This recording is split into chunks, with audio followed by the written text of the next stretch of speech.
systems go. Clear for liftoff.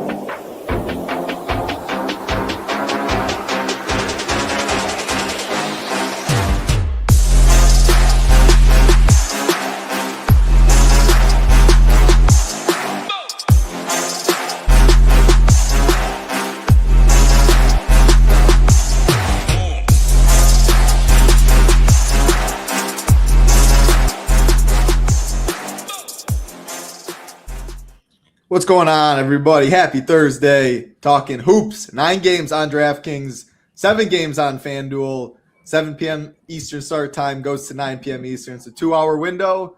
I think it's a great slate. 9 games, one of the bigger ones we've talked about. A lot of injuries, no doubt about that. Some tanking teams. We'll start off with one when we get to the first game. But how are we doing today, Rio, on this fine Thursday afternoon? Doing pretty good. Some exciting basketball last night. Felt pretty good about the process. Didn't get there with the in the 725. Had 2 lineups in there, but felt good about my teams. It's just tough if you faded Sengun because he just went off and they had no answer for him, which I was a little bit worried about. But I was a donkey and just landed on Kevin Durant as my last man in instead of trying to find a way to get up to Sengun, which hurt me. Yeah, I mean, it's tough, DFS. You can be right on everything and one thing like that, and you just completely get buried. Absolutely nuked in a game that wasn't competitive pretty much from the jump. So, like you said, definitely no answer. What are your thoughts on this slate? I mean, 9 games, sorting by ownership, 47% sensible, otherwise no one above 40, like relatively spread out slate. It's pretty much as spread out as you can get. And Matas Bazulis, I'm curious if it's a little chasing from people or what your thoughts on that. But yeah, just a broad slate before we go game by game. Yeah, looks pretty solid. A good amount of value. We have a couple spend ups. First time we've had Luka on a main slate in quite some time, it feels like. So that'll be interesting to see how people approach that one. But I think the ownership, I mean, it's going to condense depending on the tournaments that you play. I think people are going to I think Marvin Bagley probably ends up as the highest owned player in the slate. Do think that Booz Ellis will get up there, and kind of for good reason. We'll talk about the Bulls when we get there. But I think he's really motivated right now after, I don't know if you saw like the quotes from his press conference after the last game, but the Bulls just down bad right now. I think he's a guy that's, I mean, everybody in the NBA is competitive, but he's really taking these losses really hard. And man, I feel like being a young player playing for Billy Donovan has got to be one of the most frustrating things because you just have such a tight leash. Yeah, no, that makes a lot of sense for sure. Let's see what we got in chat before we go game by game. Paraby, Ricky, Gregory, Philly fan, William, AX. Hope everyone having a great day. What's the weather like by you, Rio? It is absolutely beautiful here. Yeah, nice day here too. It's about, I would say like upper 60s, sunny. It was nice. We had a couple of days where it was really cold and windy, and I guess California cold. It was like 45, 48 degrees at night, which is still pretty chilly, but a ton of wind, some rain, so it's nice to get the sun back here.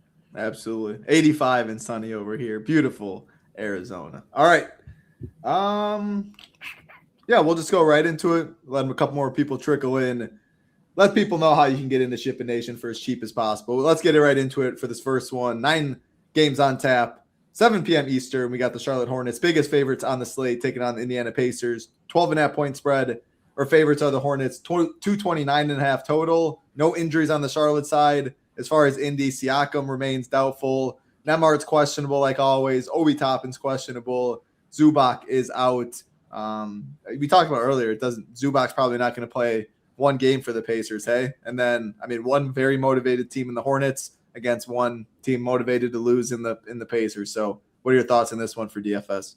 Yeah, pretty gross game to kick things off. 13-point road favorites are the Hornets, and they get their guys back. They're also introducing more bodies with Kobe White kind of getting acclimated, and even Pat Connaughton got dusted off last game. So kind of makes things tough. I mean, obviously it's a really good matchup. Pacers bottom 9 rim defense, or bottom 9 in defense this season, one of the worst rim defense in the league. And they have a good 3-point defense in terms of 3-point frequency. Teams aren't really getting up a ton of threes against them because it's so easy to score at the basket against them.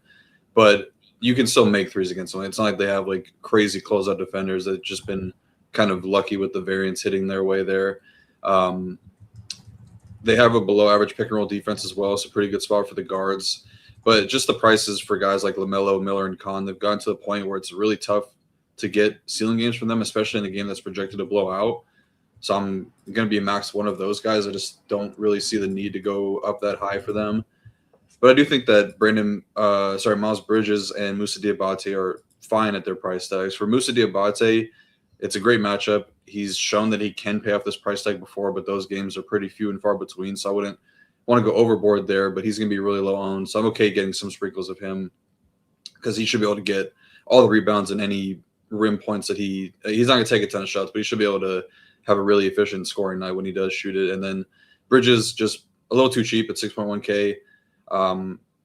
His minutes are kind of gross now. We were used to playing him like in like the 36 to 40 minute range at times, but it's a little different situation this season where they're actually trying to win and they have guys behind him that can play. Like Grant Williams is kind of eating to him a little bit. Sion James, another guy that's been useful as a defender. So I'm not crazy about any of these Hornets as DFS plays in a vacuum, but I do really like the matchup.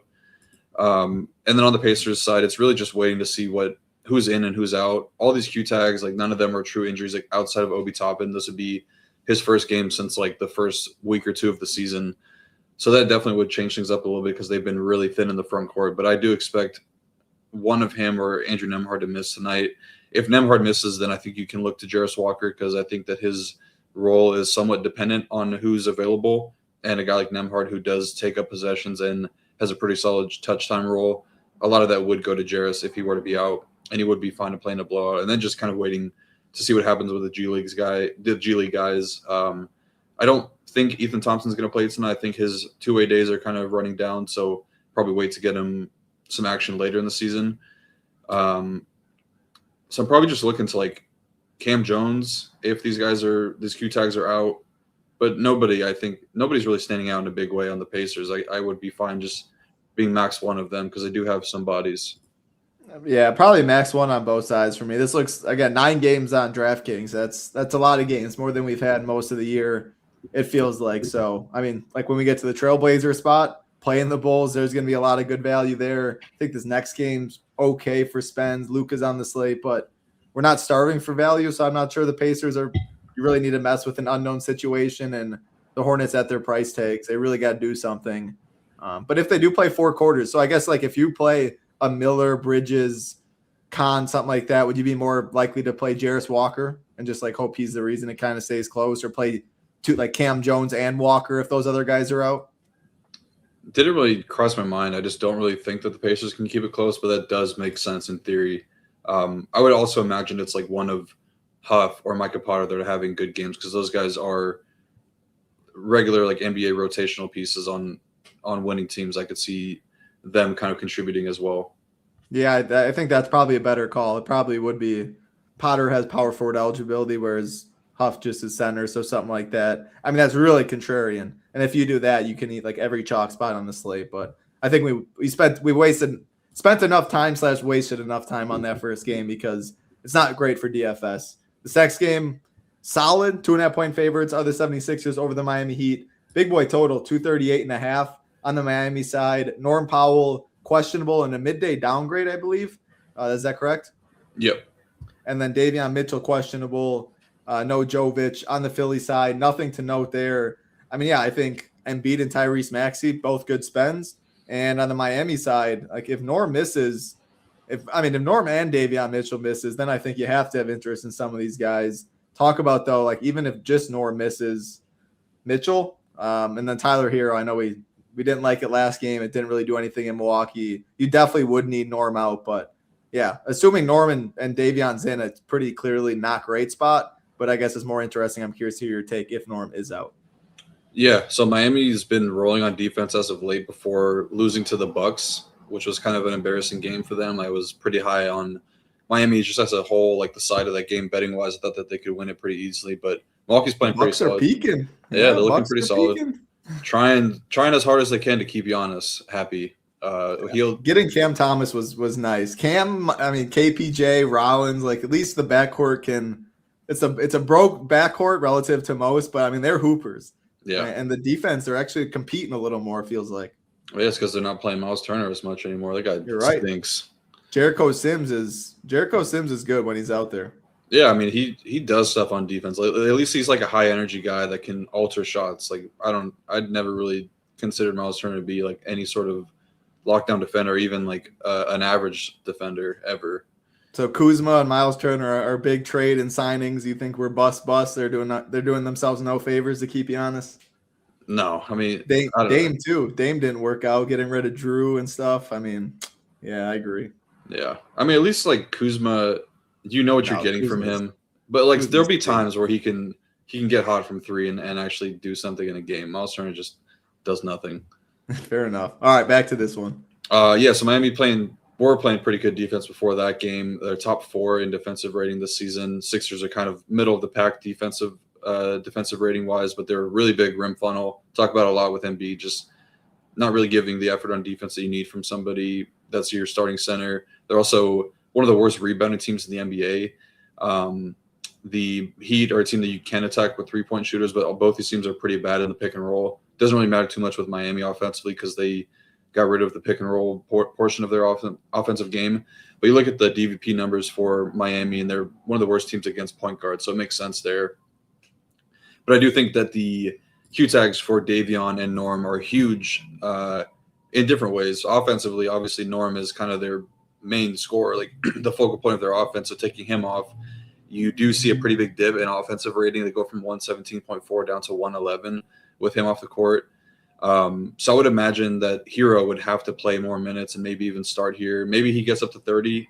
It's just a rib injury for him, so it's not like a lower body thing where you need to kind of ramp it up. It's just I would imagine more like a pain tolerance thing. I think that his endurance should be pretty solid. So I think if he's starting, if Norman would be out, he's somewhat interesting at 7.2K because it is a pretty good matchup for him. And he's going to need to be a big part of the offense for sure. For Davion Mitchell, that impacts how I would view Tyrese Maxey a ton because Davion's done a really good job against Tyrese in their head-to-head matchups, basically dating back to like 2022. He's held him to 14.2 points per 75, really bad number there. The true shooting percentage is way down as well. Maxey was okay in the first game. He went for 27, 3, and 6 in 36 minutes. So I do think that if Davion does miss, I would have a lot more interest in Tyrese Maxey on the other side of this game. But who would benefit outside of Hero if both those guys were to miss? You would probably get Kasparis starting, I think. It's either be him or Drew Smith for Davion. I feel like Drew Smith might make a little bit more sense just because he's a better defender. But we'll see what they do. They've kind of, both these guys have been somewhat fantasy relevant at times this season. Obviously, Bam would take on more of a handling role. He'd be on ball a lot more. And then same thing for Jaime Hawkins Jr. I think his role is kind of unchanged, but maybe a little bit more ball handling in the second unit. I would also be remiss if I didn't mention Andrew Wiggins because he's been playing really good ball as of late. Over his last 6 games, he's seen a small increase in usage, but he's averaging 4 more points per game on the season average, up from 15.7 to 19.7, shooting 53% from deep. So I think he's in play for sure at 6.1K because he has shown pretty big upside. Outside that, though, Miami, more often than not, is going to be an underweight stance for me just because they have so many bodies and minutes are pretty spread out between them. I already mentioned the Maxey stuff. I'll be underweight him if Davion is in, and then I would like him a lot more if Davion were to be out. Kind of feel the same about Embiid. Like, I don't think I need to go there tonight. Center is pretty solid down low, and Bam's done a really good job against him. We haven't seen Bam and Embiid go head-to-head since, like, 2022, I think, or maybe 2023. And he's held Embiid to below 47 DK points in each of their last 5 meetings. Just 20.5 points per 75 possessions, 51% true shooting. Not very good numbers. So I would definitely side with Maxey's matchup. But like I said, I think it's a little bit more dictated on who's in and out for Miami. And then VJ Edgecombe, minutes are really strong for him. I think it's a good spot for the perimeter shooters like VJ, Oubre are in play. And then Quentin Grimes has come back to life in a pretty big way. His minutes are way up there. So I definitely think that he can be in consideration. All right. Would you be fine playing, let's say Davion's out, would you be fine playing Edgecombe, Grimes, and Maxey, or is 3 too much? I think that's a little too much. I'd probably go max 2 there. Okay. And then if Drew Smith or Kasparis start, you just like the starter? Or like if Kasparis starts, you don't like it as much. If Drew Smith starts, you like it quite a bit. Yeah, I would definitely have a lot of interest in Drew Smith if he's starting. I think Kasparis could be in play because they might just let him play more. There was a couple times where he was starting and playing like near 30 minutes. I think he would definitely be in consideration, but it'll also come down to ownership. Like if he's getting outlandish ownership because he's announced a starter, I would probably side with Drew Smith because I just feel like it's a better spot for him to get the matchup for Maxey. Okay. Yeah, I don't know. Point guard's pretty solid on this slate, like the Trailblazer stuff, and then Maxey is a spend. I don't think it'd get too crazy, but obviously projections run pretty much everything nowadays. The hero stuff, yeah, man. If you tell me he's playing 30 minutes, I'm playing him and assuming there's no Norm, I definitely would play some at 7,200. Does have that shooting guard eligibility too, but definitely need Norm to be out. How much does Davion out affect him? More ball handling? Hero? Yeah. Didn't really look at the ball handling numbers, but you would imagine because he is kind of like their primary playmaker. So definitely, like everybody's kind of getting a little bit of a piece of the pie if Davion were to be out. Yeah. All right. Yeah. Important news there. It is at 7 Eastern though, so we will get the news before lock. Keep it rolling. 7:30 Eastern. Houston Rockets and the Orlando Magic. We're looking at 3.5-point favorites for the Rockets. Very low total, the lowest on the slate, 215.5. This is one of those kind of playoff basketball games more than DFS. The total reflects that. Close spread. Tari Eason is questionable. This is a back-to-back for the Rockets, even though they blew him out as far as Orlando. Jalen Suggs questionable. Still no Franz Wagner. Man, when is Franz going to come back is my question, because, I mean, I couldn't imagine really clicking stuff in this game unless you see Sengun doing what he did yesterday. Is Tari questionable? I don't know if I saw that. I'm looking at just the RG injury report, and it says for rest. Huh. That must be like their own prediction. Yeah, their own opinion on it, because he's not listed on the injury report, at least last time I've seen. And I don't know why he'd rest when he didn't even play the fourth quarter yesterday. He was in foul trouble. He was doo-doo. I played him in something. Yeah, I played a good amount of him last night too. Yeah, I kind of agree with you though. Tabor doesn't have his Kim Q tag though, so we'll see if he plays. BBM doesn't have him. I don't think there was even anything on the injury report this morning from the NBA either, right. So he's probably in. Yeah, I agree with you though. I think this is more like a playoff atmosphere in terms of it could be low scoring. These teams kind of, I think they're very comparable in their offenses. They're two of the teams that would prefer to get to the basket, or they just have like, I don't know, slow paced teams, pretty good rim defenses, pretty good 3-point defenses. Neither are really good at shooting threes. We did see the Rockets get up a ton of threes last night. I think a lot of that was due to Reed Shepherd in there because he took a ton. I don't remember exactly how many, but I think he made 7 of them. I just want to check because that's kind of the whole reason why. Yeah, he shot 16 threes in that game. Definitely, I mean, he makes the most sense just in terms of like the actual offensive upside for this team, because they have no scoring out in the first unit outside of KD and then like Jabari at times.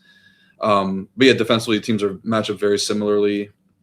Houston lives in the mid range, which is not a very high, like the advanced stats say that it's a pretty bad shot, but they're also pretty high up there in offensive rating this season. I think they're like top 6, I believe. Top 6 in offensive rating. So still been pretty good there. The area that both these teams kind of can get beat is with the pick and roll. So good spot for the guards. For the Houston side, don't really think I'm going to get to too much here. Nobody's really standing out as a great play. Pricing is pretty appropriate for these guys. Amen's back, so it kind of takes off the upside of Reed Shepherd and like Sengun a little bit as well. KD and Amen technically have the best matchup because they're the 2 best pick and roll guys for the Houston side, but don't really see myself needing to get there. I'd be fine just being a max 1 of Houston tonight. Really, really bad game environment on the whole. For the Magic side, I definitely think I can get a little bit more over there, especially if Jalen Suggs were to miss. Kind of been dealing with this back stuff all season. But Paolo looks pretty good here. He's averaging 22.3 points, 6 rebounds, 7.5 assists per game over his last 4 games, 12.3 potential assists on that West Coast road trip, just under 39 minutes per game. I think they'll put Jabari Smith Jr. on Paolo, and he's done really well in their matchup, 27.7 points per 75, 6.5 assists per 75.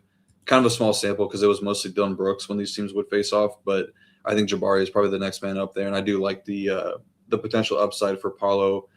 And he's not coming in with a ton of ownership, so I think he's pretty solid. I think the next guys I would look to are probably Desmond Bane and Wendell Carter Jr. I'm never really a Bane guy, but he has shown more upside as of late, and he is a better pick, like one of the best pick and roll guys that the Magic have.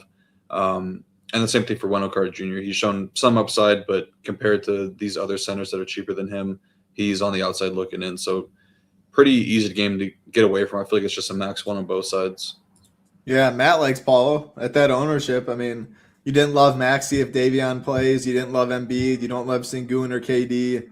I have a feeling you're going to like Luka quite a bit, maybe some Zion. But, I mean, yeah, Paulo looks like a contrarian spend on this slate if eating chalk. Wendell looks more difficult. I'm a Bane guy every single time in real life. Like, I'd want him on my team. Good basketball player, plays hard, good defense. But DFS, I'm totally with you. Don't play him much. Feels like he doesn't break the slate that much. Houston side, yeah. No thoughts for me. Like, I can't imagine playing KD. Sengun, if anything, trying to chase a game. But, yeah, nothing in this one really on the Houston side. All right, next game on the slates, San Antonio Spurs and the Brooklyn Nets. Second biggest favorite to the Spurs, or tied for the second at 10.5. 224.5 total in this one. Big Q tag, though. Castle is questionable, as well as Keldon Johnson, and no injuries on the Brooklyn side. But yeah, if there's no Castle, I mean, Dylan Harper would look very, very good in my opinion with shooting guard eligibility, 4.6K. Another name I haven't clicked pretty much all year, De'Aaron Fox, but that'd definitely be a huge bump to him.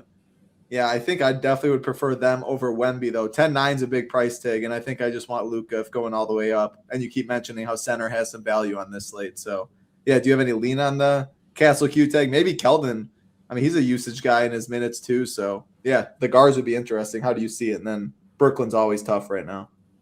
I think Keldon is actually a real injury. I think he picked it up last game, but Stephon Castle more of like a maintenance thing. He did come down really hard on his tailbone in that game against Detroit and then kind of like hobbled off but came back in.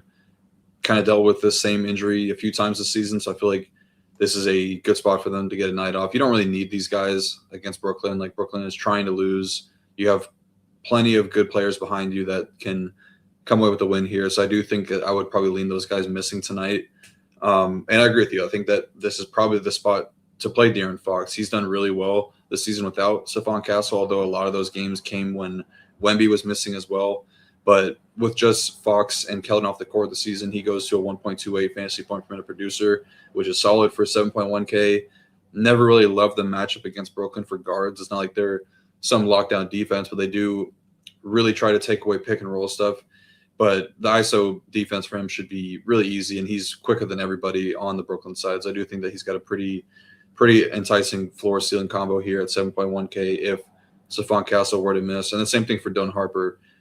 Wouldn't be a guarantee that he starts because it's not really like a one-for-one replacement. They might go with some more defense. They've gone with Harrison Barnes in the starting lineup before. It could be somebody else, but regardless, he should definitely play closer to 30 minutes off the bench. And he had a really good game last night also, so some momentum going his way. And then for Wemby, I agree with you. It's expensive, and I imagine his minutes are cut down a little bit on a back-to-back. Played just 30 minutes last night, and I think there was a good chance that he was going to be limited in both. I kind of thought he would play more last night and less tonight, but it seems like he'll probably be around 30 again if the game is close, and maybe even less if they're up by like 25 going into the fourth and he just doesn't see the court. So I'm not really crazy about spending up for him. But that being said, it's a really good matchup, and I don't think it's crazy to think that he could go for like 70 plus in limited minutes. But if that does happen, then I'll just move on to the next slate because I definitely won't be playing him in my main lineups tonight. I think that's it, though. Like, Vassell on a hot streak right now. Champagny always has some upside at times, but I think I would probably just look to Fox and Harper on the Spurs side of things. Nets, I have nothing to talk about for them. It's just a really deep rotation. Don't really know what they're going to do. Clown is the only guy that projects as a positive value right now. I'd be max one of those guys, and I'd be fine if I get 0. Yeah, I don't need to waste any more time on the net side as well. I mean, MPJ can still put up 23, 24 real-life points and be nowhere close to the winner. But, yeah, this news is very important with Fox, and then Keldon a little less important. But Dylan Harper would be very, very good, and Fox would be good as well. So I think that game's pretty straightforward. Before we do go to the next game, 225 watching. Hope everyone out there having a great Thursday. A lot of 45 degrees. I might have to start asking for the weather more. A lot of 45 degrees out there, but sunny for most people. So hope you're doing well. Just want to show off. If you do want to join us at chipandnation.com, a lot going on. Many think right now with no football that it's slow for DFS, but NBA going on. NHL's back from the Olympics. NASCAR is massive on Sundays. MMA on Saturdays. Next thing you know, MLB will be back. And, of course, PGA every single week, including Showdown, which is very popular. No better team in the business for PGA. Our man Cheats. Everyone's man Cheats. He's everywhere in the industry, one of the sharpest minds, but tracks a lot of ownership and stuff. And for golf, 2 weeks in a row I've seen it. It could have been more. We were number one that he's tracked. Even beat me this week, which is always good. Very rare to beat the man Cheats. But yeah, I mean, PGA is massive. The sweats are awesome. Can definitely be tilting if you want a little entertainment. Maybe a little less entertaining now that someone's gone, but our man Shaloub's always in there providing some entertainment on Thursdays, Fridays, Saturdays, and Sundays. So get in at chippination.com if you want to. Very easy. Join the nation on this page. You can get in as low as $9 for the day, gets you Saber Sim. $10 more, gets you 4 more days, and gets you Discord, a very big piece of our product. Saber Sim can build 150 teams. Discord, all of our content up here. If you want just like an NBA for the month, you can find that right here as well. Single sports, we have just content, all access. It gets cheaper as you go longer. So we'd love to have you, the best community around. All right, let's get back to it. Let me share the screen quick. 86 on the 101. 86 degrees. Beautiful. Absolutely beautiful. All right, let's get this back. The spread did come down a little bit in that Spurs game. It was at 11.5 this morning, 10.5 now. So imagine that probably indicates Castle missing. Man, these guys just do they have agreements with books? Like they have to report it to them first or give them hints or what's this about? Oh, you already know that. I mean, they've talked this. That's the whole tanking thing now is because they were getting cooked by the books. Brutal. Yeah, I saw the Laurie Markin and stuff. You didn't like that. I think that I don't really know if that was true. Tony Jones is very plugged in, but I feel like he was kind of jumping to conclusions with that reporting. Gotcha. All right, next game on the slate, Washington Wizards and the Atlanta Hawks. 10.5 point favorites tied for the second biggest are the Hawks, 236.5 total, one of the biggest on the slate. Washington side, no Keyshawn George. That is the only new injury there. Big ones on the Atlanta side, though. No Jalen Johnson, Naw, and Ricochet are questionable. Yeah, no Jalen Johnson. Obviously burned a lot of people 2 days ago with his first quarter injury. Now Ricochet questionable, Naw questionable. Yeah, I think that's pretty big news and a great total. Obviously, you do need this game to stay close. So I'm curious, if you are going to play a Dyson or a CJ or something, would you correlate it with a Washington piece? But how do you see this game? I don't think I would do that. It was kind of the same conversation we had the last time these teams face off, where you don't really need to do that because it's getting tougher and tougher to know what to do with this Washington rotation. A lot of people played Alondes Williams. We did have a pretty solid projection on him. And then he didn't see any minutes until the last 7 or 8 minutes of the game. And now he might not even be with the team anymore. I don't even think he's with them anymore. So it's just really, really tough to indicate who's going to be the guy that gets minutes. You might get the minutes right, but you still aren't guaranteed to get paid off in a big enough way. It's really only been a couple of times, like Will Riley, Vukcevic, and Alondes have paid off in a big way at times. But more often than not, you're probably better off avoiding the situation, and I kind of feel the same about it tonight.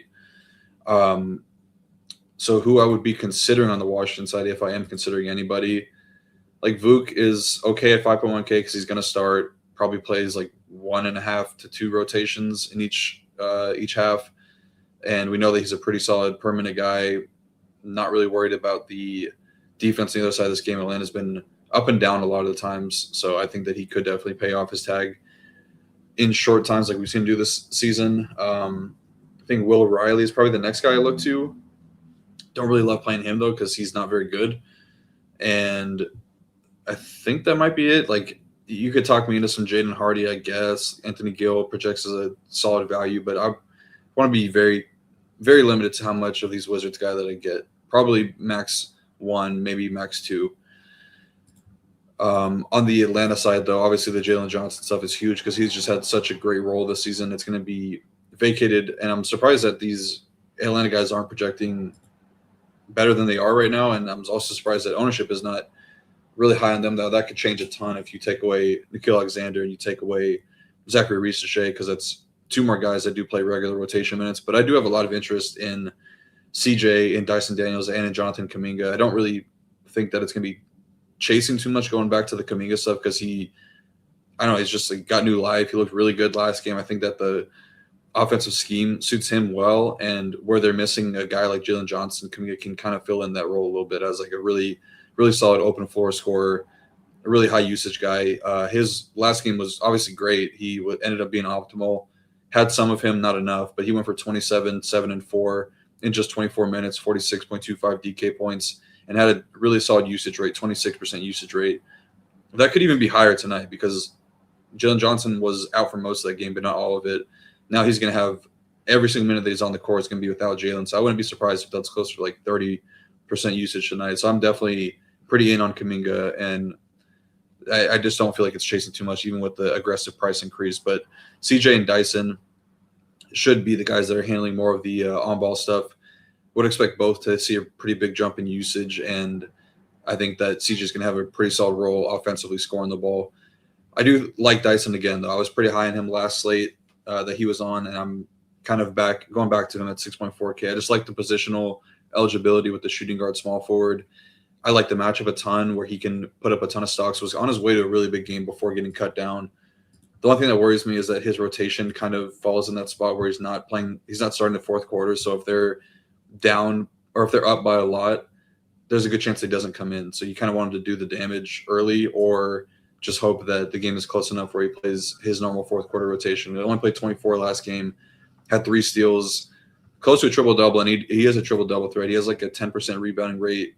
I think he leads the team in assist percentage with Jalen Johnson off the court this season as well. So really good opportunity for Dyson Daniels to build off of a strong game last time out. Yeah, you had a great call on Dyson at very low ownership last game. I mean, man, the Naw and Ricochet stuff is really, really big. Like, they're already going to be low owned. Like, it's not like you can't play them, but I think they'd be – I don't know, maybe their ownership gets up to an extent if both of them are out where maybe you almost want them in because they're going to be super low owned and you already like them. Is that how you're kind of leaning? I think so. They still have some bodies, though, because I'm trying to see. Like, they're G Leaguers. They are home tonight, so these G Leaguers can and probably will get called up. Like, they're not very thin. They still have bodies. Like, Keaton Wallace will probably get mixed in. We saw Gabe Vincent play a good amount last game. So, like, even right now, we're going to be projecting 11 people to see rotation minutes. Yeah. So it's not like it's not a must play by any means. All right. Kuminga smash play, Kuminga Dyson, Kuminga CJ. A lot of members be liking it. CJ, Dyson, and Kuminga too many? That feels like too many. Yeah, that'd be too much, I think. Too max. All right, next game on the slate. Portland Trailblazers and the Chicago Bulls. Probably the game of the night in terms of DFS. Actually, let me go to Vegas quick and refresh. I was jumping ahead of myself. Close spread in this one. 4.5-point favorites are the Trailblazers. 234.5 total. And why Portland's popping so much. Abdia's out. Very similar to Jalen Johnson. I mean, the role for this year for Abdia has been phenomenal. Now, also Robert Williams and Donovan Clingan, both questionable.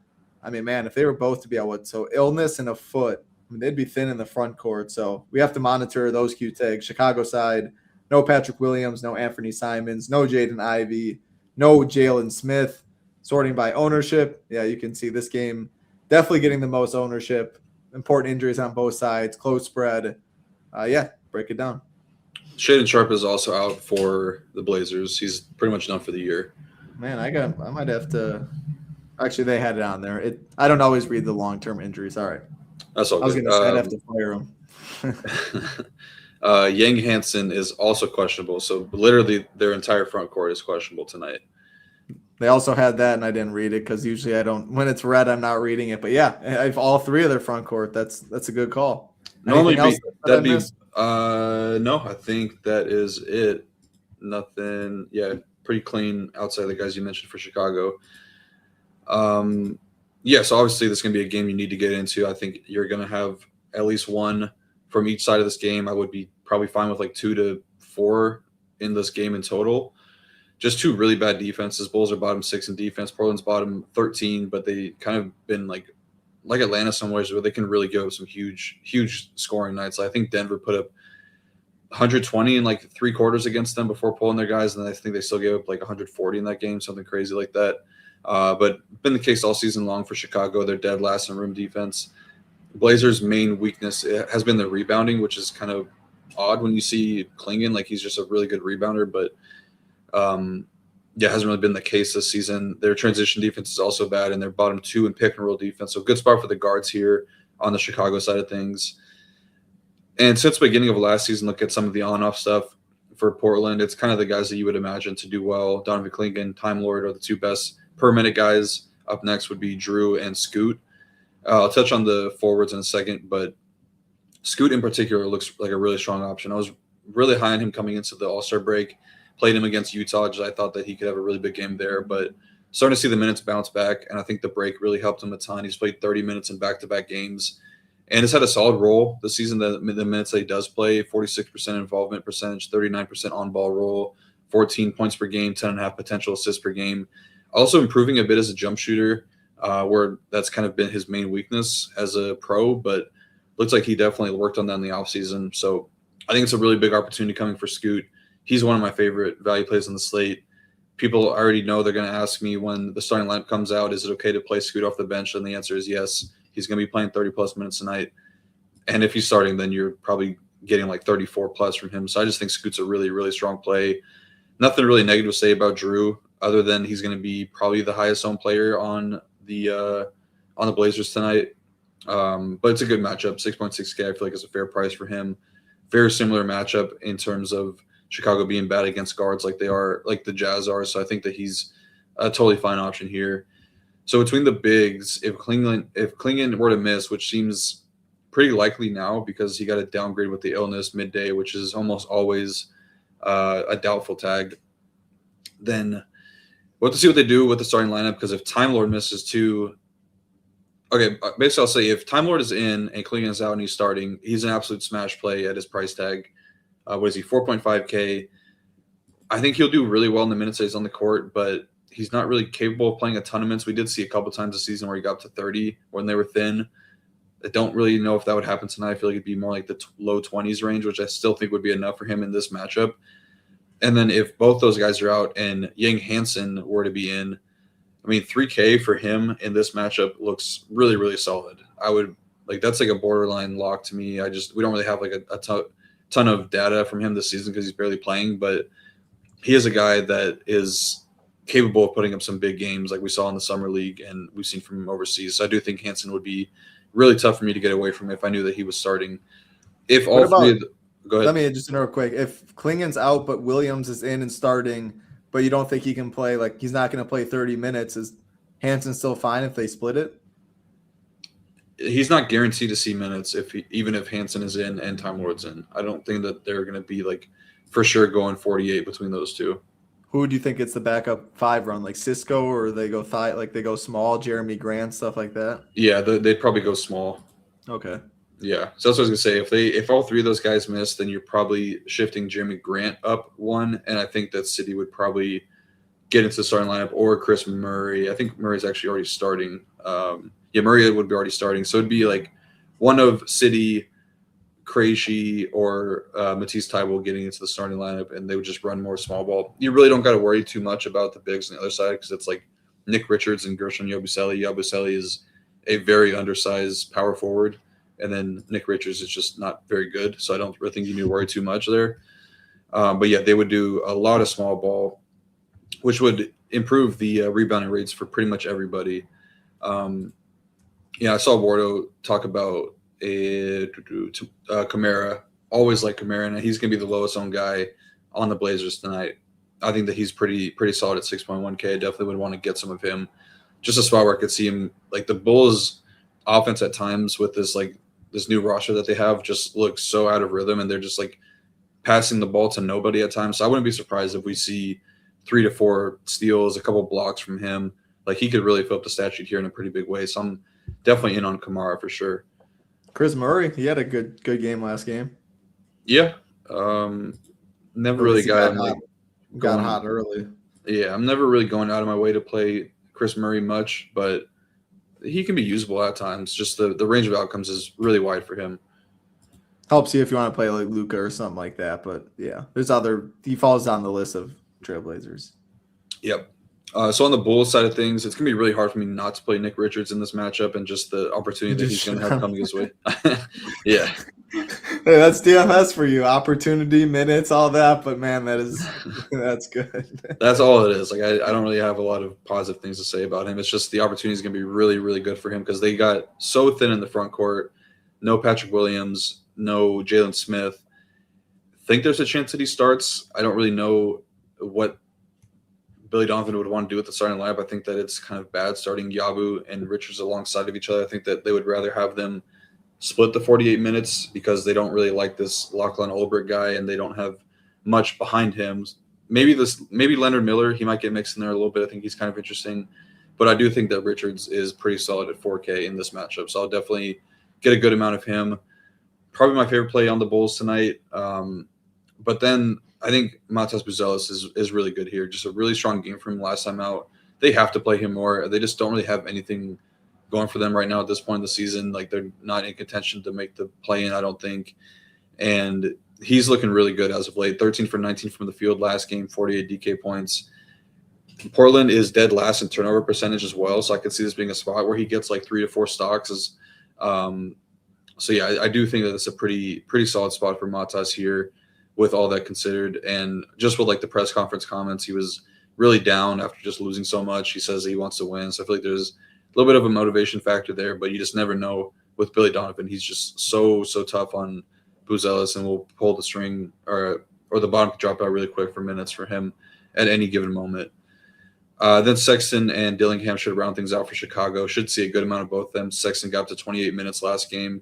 I think he's a much better permanent producer than we have seen from him in Chicago. Has a couple of really bad games, but this could be a spot where he kind of gets back to baseline. So I do think that he's solid at 4.7K with the shooting guard small forward eligibility. And then Dillingham was overlapping a bit with Trey Jones and Josh Giddey at different points of the game. I think if you're playing him, you want to be max 1 of Giddey and Trey Jones. I don't really think that those guys are much in play tonight either at their price tags, but I would want him to kind of run away with the backup point guard minutes if I am playing him. So max 1 of all 3 of the point guards between Giddey, Jones, and Dillingham. I would be a max 2 of Yabu, Matas, Richards, and probably Leonard Miller if you are considering him. I do think that Miller probably should be in play tonight because he's only 3K, and it's just like we've seen so much lately, just random guys popping up. You look at last night, Malevi Leon's had like 30 DK points and nobody played him. Don't think that's out of the range of outcomes for a guy like Leonard Miller, who actually has been a pretty solid permanent producer in his career. But yeah, be max 2 of any forward wing combination there. So max 2 Matas, Yabu, Richards, Miller, and then a max 2 of Sexton, Okoro, Yabu, and Matas. But you know the drill by now. You don't play Isaac Okoro. Yeah, Isaac. If you guys have been following me for a long period of time, back at the old company, Isaac Okoro, his debut went to overtime, played like 43 minutes or something, or like the first week, legit 4.2 DK points or something. Went backwards in overtime. Who is back when Hoop was doing shows too? Never playing Isaac Okoro. I say that and I play cash. I mean, if I think he's the optimal, I play him. But yeah, tournaments I couldn't imagine. As far as Leonard Miller, like what are you boosting his projection to like right now, 6.98 for average of Shipination and Saberson? Are you just going like 15 and then you run it and you see if you get like 5% and you're fine, or like you just kind of eyeball it where you don't get too much or too little, or what are you doing? No, I will have to do some deep diving on the numbers of like his G League stuff and then his career long per 36 numbers, and then kind of come up with a projection that way. Okay. Yeah, I just gotta see.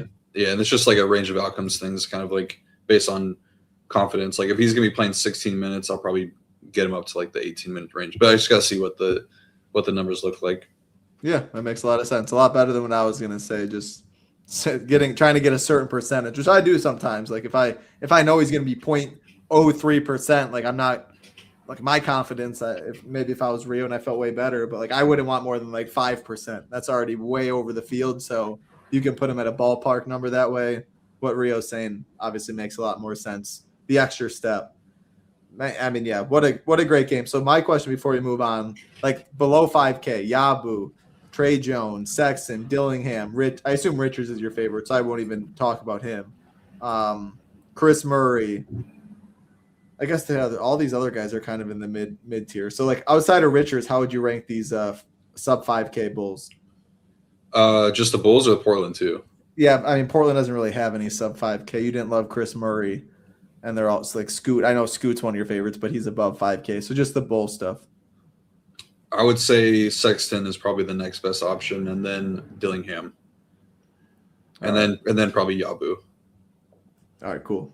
Yeah, I mean, you're gonna have to get this game. Rio said probably min one, Portland and Chicago running optimizers. Like if you're just min one on both sides, you're gonna be underweight to this game. Or if you end up on one on each side, you're gonna end up underweight to this game. Optimals pushing roughly 3 Portland.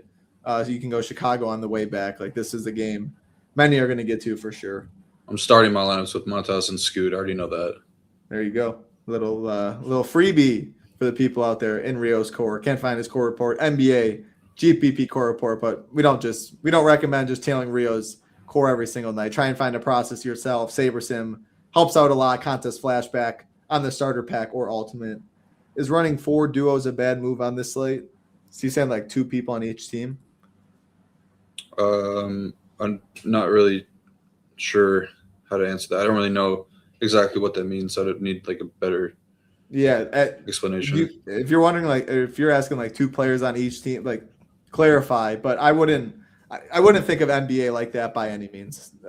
Just trying to get like, you don't want to force it for sure, but I have been doing a lot of like looking at the perfect lineups basically for most of the season. But you're almost always seeing 2 guys from at least one team on the optimal. There you go. Great little tidbit there.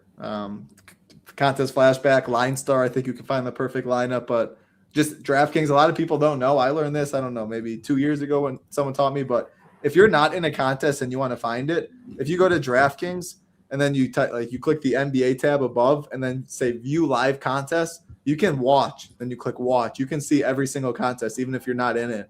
Like I'm watching Utica, BK Ryder, like the 2600 3-man, and then some random name. Like I've been tracking, and these dudes are losing like hundreds of thousands, it feels like, in weeks to these like UDs and Utica's and BK Riders, but winner take alls. Like any contest, you can cash game, tournament, satellite, you can track it. So a little just tidbit there, I guess. And people always ask like, hey, send a link to this contest or that contest outside of live qualifiers, which make absolutely no sense at all. Why it's so hard to find that when you need to find it. But good luck to Sheets and anyone else in the NHL live final this week. Next game on the slate, Dallas Mavericks and the Sacramento Kings. 7.5 point favorites of the Mavs, 233.5 total in this one. On the Dallas side, Cooper Flagg is out. PJ Washington, who got hurt at the end of the game, is out. Daniel Gafford is doubtful on the Sacramento side. Malik Monk is questionable. No Keegan Murray. No Russell Westbrook. I mean, those are important injuries on both sides of the ball for sure. Looking at pricing, you can see ownership definitely going to this game a little bit. Not like the Portland-Chicago game, but could argue maybe combined on both sides, this will be one of the most popular. And yeah, a lot of great price tags. 7.2K, DeMar, the highest price in this game, and then 6.3 Marshall. So, I mean, yeah, if you want value, if you want some pivots off of Portland-Chicago, this is definitely a good game in my opinion. Yeah, for sure. I think the Kings side is going to be really tough to break down because they've been doing some weird stuff with their rotations lately. They will be reintroducing Devin Carter tonight. He was a DNP last night, but he wasn't injured. So I don't really know what their plan with him is. It's got to be something behind the scenes going on that we're not aware of. But, yeah, Russ is out. Keegan Murray is out again, always dealing with injuries. That's got to be they're probably kicking themselves for signing him as big as they did, I would imagine. And then Malik Monk is questionable. Doubt it's anything serious. Probably just this game they need to lose. Dallas can creep up a little bit, but just looking at things like, yeah, I mean, Sacramento has 13 wins right now. The next closest is Indy, Brooklyn at 15. So they did get a win a couple games ago. I definitely think they would want to win this one. Want to lose this one. So I really don't want to mess around with too much here, but these guys do project pretty solidly. I have the most interest in probably Precious and Reyno.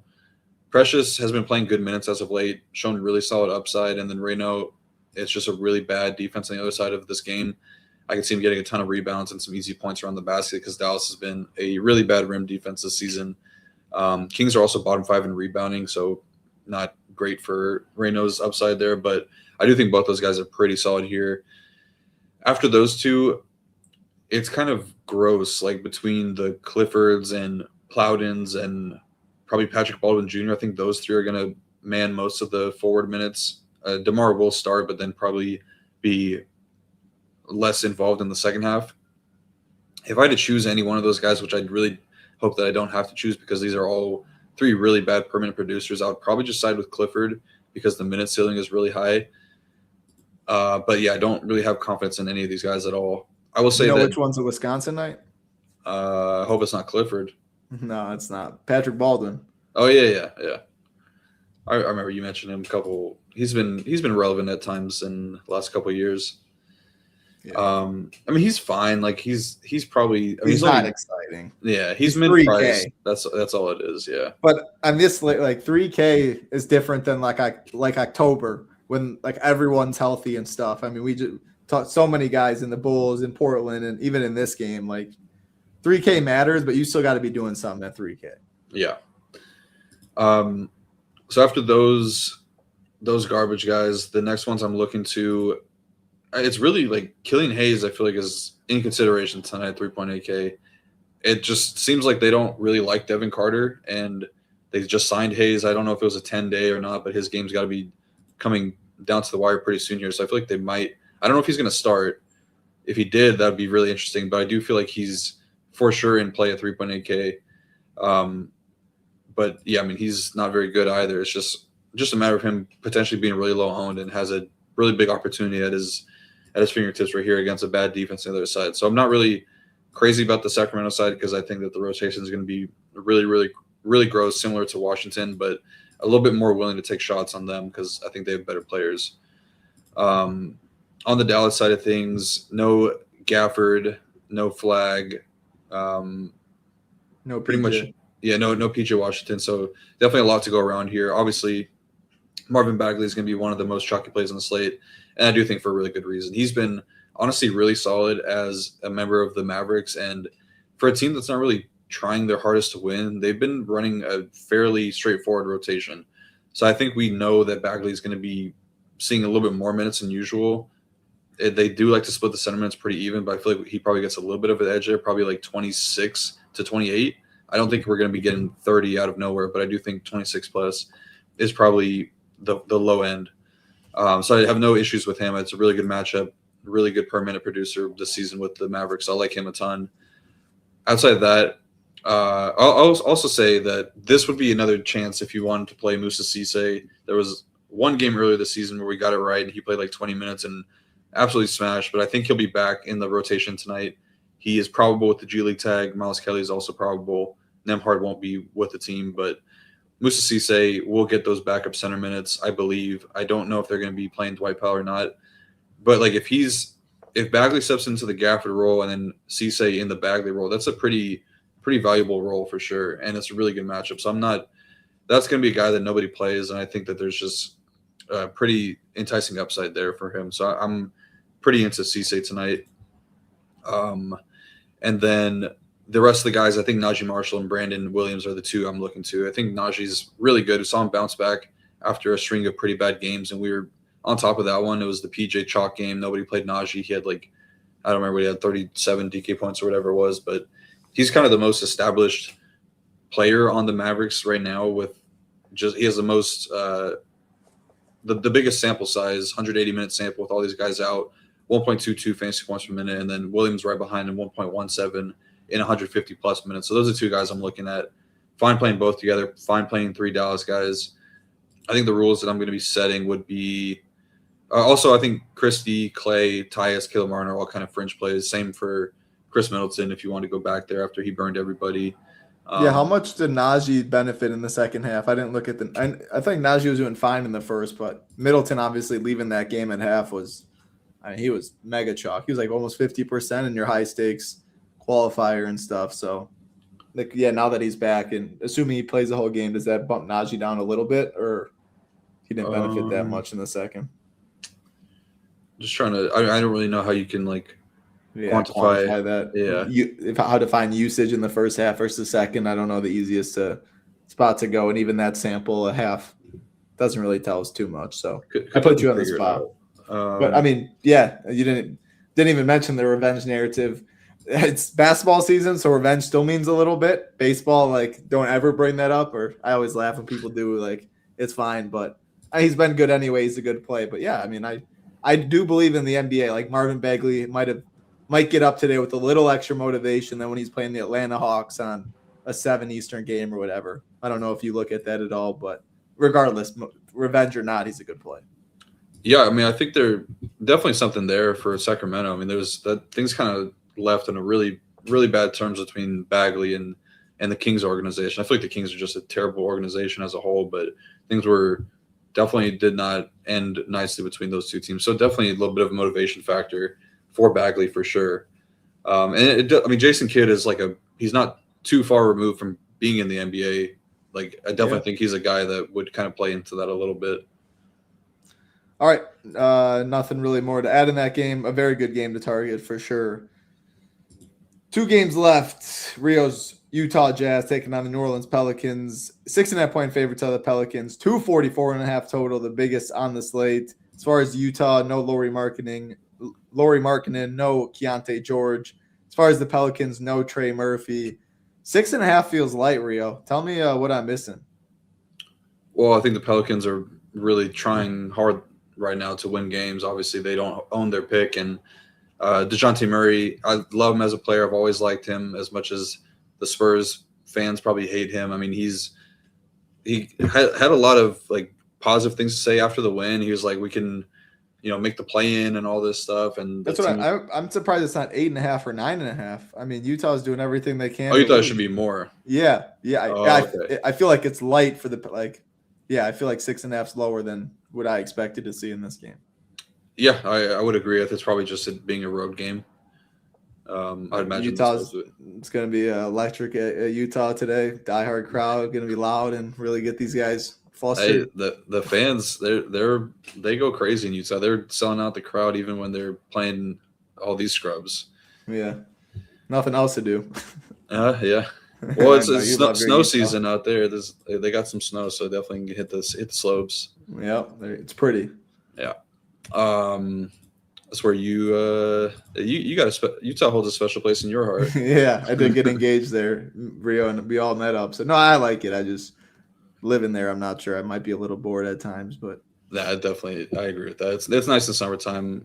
This kind of down season is a little rough, but the Pelicans got DeJounte back last game, came away with the win. Team was really excited about it. Zion was really happy to play with him. All the guys in the locker room had a ton of energy, trying to make a push for the play-in tournament. Kind of, I don't really know how far back they are, but it feels a little bit like a pipe dream for them. But I did expect the offense to get better with DeJounte on the court. Wasn't really the scenario. I think he was pretty rusty, but they just had a 105.6 offensive rating. Defense is pretty solid, but I think a lot of that was due to the Warriors just being really bad offensively. They had a 102.8 defensive rating. Warriors just posted 104.7 offensive rating in that game. So kind of take it with a grain of salt, but I think they should look much, much better here against the Jazz team. Is one of the worst defenses in the league. Jazz missing Nurk and JJ done for the year, and then Lauri and Keontae going to miss tonight's game. Do you think that this is another team you have to be careful with how heavily you play into them because the rotations are all over the place? They did just re-sign Mo Bamba to a 10-day. They had him with the G League team earlier in the year. I mean, I honestly think that they might want to get a look at him tonight, or at least moving forward. Like, he's familiar with the system.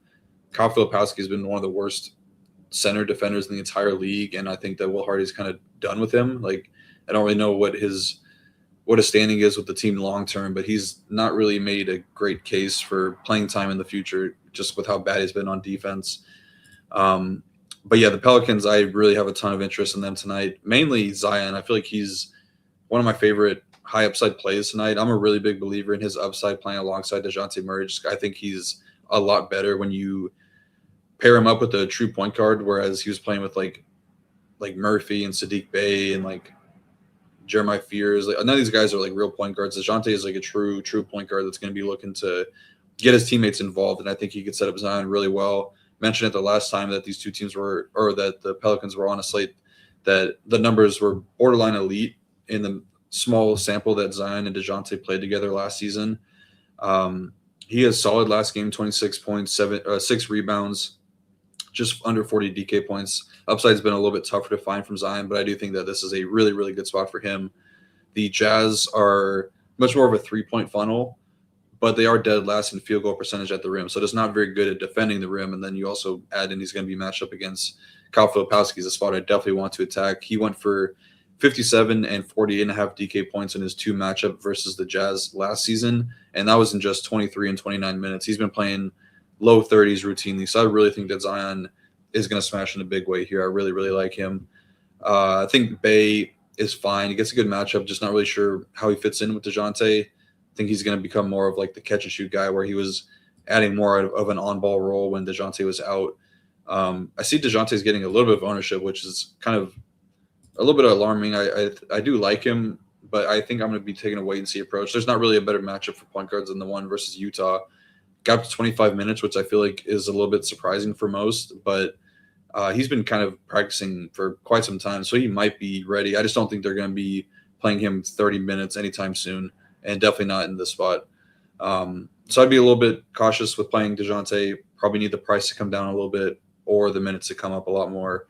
I do think Herb is pretty solid though, 4.5K, a spot where he could add some steals and blocks to his stat line. Not shooting the ball well right now. Went 1 for 8 from the field last game. He's like a 31% 3-point shooter, which isn't great, but he's been shooting like 20% from deep over his last 5 games. So should improve there, and I think he'll get a lot of open looks against this team. And then lastly, DeAndre Jordan, not really on my short list of centers I'll be playing in single entry stuff, but definitely in the player pool for MME. Just think he provides more of a chance for them to win. Like Derek Queen, definitely talented, but has a lot of flaws in his game, mainly defensively, just doesn't really give a lot of effort. And then the offense is a little stagnant at times when he's on the court. So I think that DeAndre Jordan just has like the screen setter with a guy like DeJounte Murray makes way more sense. I'm okay with DeAndre, but I just think that the team is more competitive with him out there. Yeah, I mean, trying to like you obviously like Nick Richards more than DeAndre. If Klingon's out, sounds like you're like Robert Williams more than him. I guess Yang, let's say Yang, like Robert Williams and Klingon are out. Would you like DeAndre or Yang more? Yang. Yeah. Obviously Bagley looks better, but you can see ownership's like much, much lower. When you play him, you're more than likely probably playing 2 centers, and he's a way to get a little different. Yeah, everything makes sense. What you said about Zion. I don't you mentioned Jordan Poole. I mean, Saber has Poole pretty high. I feel not very confident in that. I just don't really know how him and Fears really fit in with this team right now. All right. Definitely 23, 24 minutes. I mean, the minutes have been pretty solid for him. So this would be a spot to play him, honestly. So you are good with him? Yeah, I dial back a little bit. I mean, against the Jazz, a guy like him going to be taking. And they're applied for 126 points. Like you can see everything else on SaberSim. It clears like the next highest, Philly and Charlotte, by like 5 points, 4 points. Did you mention the Utah stuff? Like Sensabaugh is showing a lot of ownership. Conchar, I guess I'm curious. Do you believe ownership's going to be this high on those 3 up top with even the Portland, Chicago, Dallas stuff? And then, yeah, if you're playing Zion, and like, is there any correlation that if you're playing Zion like Ace Bailey's better or whatever, just these guys are just good because of their prices and their point per minute upside? I feel like it'd be vice versa. Like if I'm playing the Jazz guys, then I'd be more willing to play Zion. You'd be more willing to play him.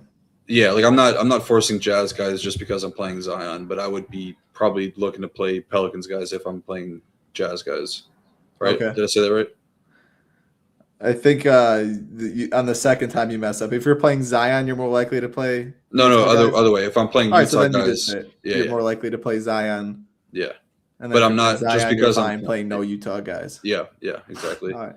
Yeah. Sorry, it was a little no, I think you might have said it. My brain lagged there for a sec. Yeah, I mean the projections are going to push these guys just because there's a lot of opportunity for them, and I don't know how much the matchup changes with the new iteration of the Pelicans. Like it's not like they're not like scary defensively now, but definitely better with DeJounte and Herb and DeAndre Jordan than they were with whoever else, like with Murphy and Derek Queen out there. But I mean, there's still gonna be a lot of scoring opportunity for these guys. They have a really solid team total as well. I think it's pretty clearly that you would want Sensabaugh or Ace just because they're going to be the 2 main focal points on offense. But John Conchar, never really a guy I love playing, but 3.7K, and he's projected to start. More of like somewhat of a 3-point threat, but really just like a rebounding guy. I do think that that's a good price tag for him, so I'd be fine with him. I don't really believe the ownership or the projection on Oscar Tshiebwe. It's just way too high for a guy that they haven't really shown a willingness to give a ton of minutes. They also have minutes going to Kevin Love. Like it can't go to both of them. It's going to be one or the other. And then also you got to see what they would like. Maybe we'll get more word on what they're going to do with Mo Bamba. Very unlikely, but there's a chance that even he's in the rotation tonight. So I'd really just be focusing in on the three guys I mentioned: Sensabaugh, Ace, and John Conchar. All right, last game of the night. Pretty good one. Definitely a good real-life one. Los Angeles Lakers and the Phoenix Suns. It's 5.5-point favorite to the Lakers, 222.5 total. On the Lakers side, Rui Hachimura is out. We got that news on the show. And on the Phoenix side, no Jordan Goodwin, obviously still without Devin Booker and Dylan Brooks, reading them back-to-back. Wow. Yeah, in terms of ownership in this one, not too much, but like you said, Luka, I don't know the last time the Lakers have been on the main slate, and there's so much value, and it didn't seem like you like too many spends. Like we talked about Wemby, you didn't love him, you didn't love Tyrese Maxey, you didn't love Embiid, you didn't love Sengun, you liked Paulo a little bit, but I mean that's 9.2K, so I take it Luka's the guy you're going to go to. I mean, he clears projection, the next highest by like almost 5 points for me over here, so yeah, Luka looks very strong. Won't sneak up on anyone. I don't know, 29%, I guess. Do you think that's, if anything, I think that might be a little low, but maybe that's right. Sabersim has been pretty solid with ownership. And we have our average as well, Shipping Nation and Sabersim, which you can get with the starter pack or above. Nice little plug right there. Yeah, I don't really know what to do with the ownership there, but I mean, Luka's definitely the cream of the crop in terms of spend up tonight. He's just too cheap. 11.4K, good price tag for him. He looks like he's fairly healthy now. Obviously, he's always dealing with some sort of injury, but playing full minutes at the very least. And then you take away Dylan Brooks and Jordan Goodwin, who are the guys that would normally get that assignment on Luka. I mean, he's going to have a really, really good chance to score a lot here. So I definitely think Luka's the guy I'm looking to if I'm going to spend up. The Rui out news doesn't really change too much. Like, condenses a little bit. This is already a team that's running a really tight rotation. So, yeah, I would probably be putting Luka at like 38 minutes tonight. I feel like he's going to go to like 38, but has a chance at play 40 if the game is close, which it should be. He's kind of it, though. I think there will be times for Austin Reeves and LeBron. Like, they're both really cheap now, 8.2 and 7.8K for where they were earlier in the season. But, yeah, just kind of think it's just Luka or bust for me on the Lakers. I think Ayton you can consider, but there's just a lot of weird stuff surrounding him right now. I don't know if you've seen all the – like he had like a post-game press conference or wherever it was where he was like they're trying to turn me in and Clint Capella, and Capella had like better numbers than him at this point of his career. Capella was a beast on Atlanta, but no, I didn't see that. Why did Capella catch the strike? I don't know. I have no idea. I think he just brought it up like out of nowhere. Really, that's funny. Really I missed it. Yeah, it's not a bad like. You were the number one overall pick. He probably still has that in his mind, like, oh, it's the number one overall pick in my draft over all these guys. He was so good at college, man. He was so dominant.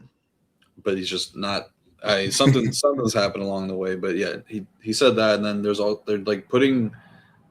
I don't know who the hell is reporting this stuff, but they said they're putting like crunk juice on his water bottles to like get him hyped up. It's just weird. Yeah, there it is, crunk juice. What is going on? Back to I mean, if Luka's really 30%, like that might be, in my opinion, the most under-owned player on the slate. Like we have all the value in the world. It's almost March DFS, and these other spends you poked a lot of holes in. So that looks really strong. Yeah, that Ayton stuff, I didn't see that. It's hilarious. Yeah, super odd. He's also cooked Ryan Dunn and Royce O'Neal, who are going to be the guys that are guarding him now. He's cooked them in the past, so I definitely think Luka's great tonight. Nobody's really a super big standout play on the Suns. Obviously, no Brooks, no Goodwin, no Devin Booker. A lot to go around there offensively. I think it's just Jalen Green and Gillespie for me. And do think Green is somewhat interesting because he did have that one random game where he played 37 minutes against Orlando. Did not watch the game, but I have a feeling that was probably an overtime game. But I mean, his usage is just outrageous this season. Double overtime. Okay, double overtime. So, I mean, good to know That game he was can wild. play. That game was. He had the game winner too. He shot the ball so poorly, and he hit the game winner. That must have been. Was that over the weekend? I want to say it was over the weekend. It was like a 3:30 game. I played Showdown for it in the streets. Oh, yeah, I mean, just off the main slate, early one. Really, really great basketball game though, and yeah, he hit the game winner. Yes, I mean, at the very least, good to know that he's capable of playing those minutes now. Trending up to 26 regulation against Boston last game, so maybe he gets above 30. I mean, he's just got a really, really good usage this season, 34% in just 11 games played this season. He's going to be the guy with the ball in his hands a ton, taking a ton of shots. So I think that he's pretty solid. And then Gillespie, we've seen it from him before, and it's a good matchup because the Lakers no good on defense. So that pretty much covers it all for them. Yeah, I mean, I think solid mid-tier guys. Who would you prefer, right, in that same price range, $200 difference? Shooting guard for Jalen Green, which is a weaker position. So do you lean that way? Between Green and Gillespie? Yeah, Green. Yeah, I mean, Luka looks so strong. I feel like he's probably going to creep up a little bit, but maybe not. Maybe enough people want to go Maxey, Wemby's, Embiid's. Who knows? If I had to guess, I'd guess a little higher, but he looks very strong for sure. That was an hour and 10 talking some hoops. Only 7 games on FanDuel. They are not included in the last 2 games, but obviously we're always talking DraftKings. We do have FanDuel Core, Cash Core for myself, and Ham the Man does the GPP Core reports. Again, if you want to join us at shippingnation.com, type in Shipping Nation. Here, let me share the screen real quick. This is the homepage it'll bring you. Go down to click Join the Nation, and you can get in as low as $9 for the day. It gets you SaberSim. $10 more, the better deal, though. Gets you access to the Discord. A lot of people in chat talking are in the Discord. Very knowledgeable. Trials daily, 9 days, 5 days for $19. If you just want, let's say NBA, because you're watching the show, you can go to Single Sport NBA. Check that out. All access if you want to be with us for the month or annual. That is the best deal. SaberSim, you can check out the multiple packages. The higher it goes, like you can build 150 lineups in core, 500 in starter. The coolest thing, though, contest flashback you get, like we're talking, you can go back to yesterday's slate and see who Rio played in his 150. What did the other pros did? How do you sim out? You also do get SaberSim's projections and ownership like I showed, so you're able to average it out, get another set of projections. If you're playing $1,000 a month, maybe you even need to play a little more than 1,000. Maybe if you're playing like 400 a week, I do think maybe trying out the ultimate package that gets you the sims. You can see Rio does it on a Saber series show. Sheets does it live sometimes in the PGA streets. He just did it yesterday. He showed off his stuff, but you can build 5,000 teams, run it against a contest field, and swap it that way. Late swap, you do get live projections and ownership as well. Very, very powerful tool. If you're playing a lot of money, I definitely recommend you check that out as well. Final thoughts from you, Rio? Great work as always. No, I'll be back tomorrow filling in for Matt. So I'll see you guys tomorrow. Yeah, Ham and Rio breaking it down on Friday. Appreciate all of it. I'll be back later tonight talking some MMA with Big Marley. That's going to do it for us. Hit that like, hit that subscribe on the way out. We appreciate it. Have a great Thursday night for Rio. I'm Titletown. Be safe. Peace.